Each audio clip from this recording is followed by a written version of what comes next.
a chance to visit both of you guys at your homes. So for those of you that don't know, this is a very multi-talented man. He can not only run the football, he can do magic tricks and play the guitar, and sleeps in an oxygen chamber because you're a busy guy.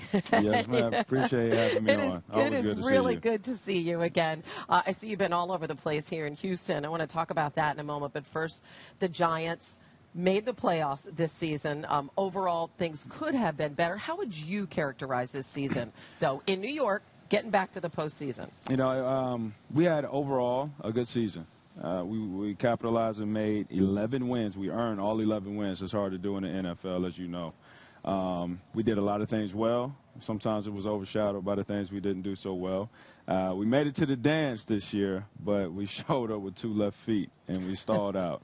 That's a good way of putting it. That's exactly what happened. What happened, do you think? That is 38-13 loss to Green Bay. Yeah, that was a tough game, and we lost to them twice, both away in their building. You know, in the playoffs, it was amplified. You know, we had our shots, we had our chances. You know, a few extra blocks here, a few extra catch balls here, better reads by myself, and possibly we would have won. You know, so we take ownership. We did not win, and the opponent team played well enough and made enough plays for us to lose. So it's unfortunate, but we're excited. Under the leadership of McAdoo, we have a solid foundation, and now we get to build on that during the offseason, address issues that we think that were there throughout the course of the year. What's number one? What's number one on that list? Number one issues. on the list, speaking obviously from the offensive side of the standpoint, we got to put more points on the board. I mean, we knew that going into each game that we cannot just set back and be comfortable and lean on our defense and have them bail us out every single game. Obviously, it's collective football, and no, they did not just bail us out every single time. But as an offensive unit, you want to have that pressure that, hey, we got to go out there and put up 30, 40 points every single game to win the game. And so I think addressing areas on the offensive side of the standpoint so to make sure that we can put up the points, not end with 3 every time that we get the ball or punt. Yeah, most of the headlines on the offensive side were garnered off the field by Odell Beckham Jr., the frustration after the loss, allegedly punching the wall and such, and, of course, the trip to Miami. How does that all play inside your locker room? It doesn't. See, things like that are good for clickbait. Things like that are good for entertainment outside of what we do in the locker room, in that building, on the practice field. The practice field, everybody shows up on time. The practice field, everybody's finishing their runs, catching the ball, making the blocks, doing everything we can to put us in a good position to win that Sunday, that Thursday, or that Monday.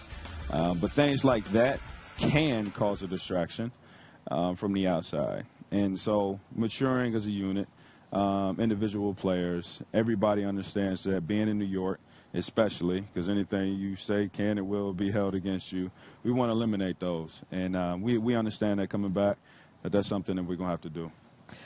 The commissioner has called you out as a real ambassador for the NFL. I was at a charity event recently where he did this. Yesterday you were at a panel on race relations. In terms of your leadership among your fellow players and the type of message that you want to impart, what are your thoughts? Well, as a vet now in the NFL, which is kind of funny to say, now I always say that it's nothing special about me. You know, I just find myself in a special position. So anytime we get to unmask ourselves and be a magnifying glass towards things that are important because people follow what we do, we should take advantage of that, you know. And, you know, I think being a player in the NFL means so much more than just playing the game of football. And if, quite frankly, you know, we're only remembered as a guy that runs with the football, or the guy that pushes people away from the quarterback, you know, in the long term, we're failures.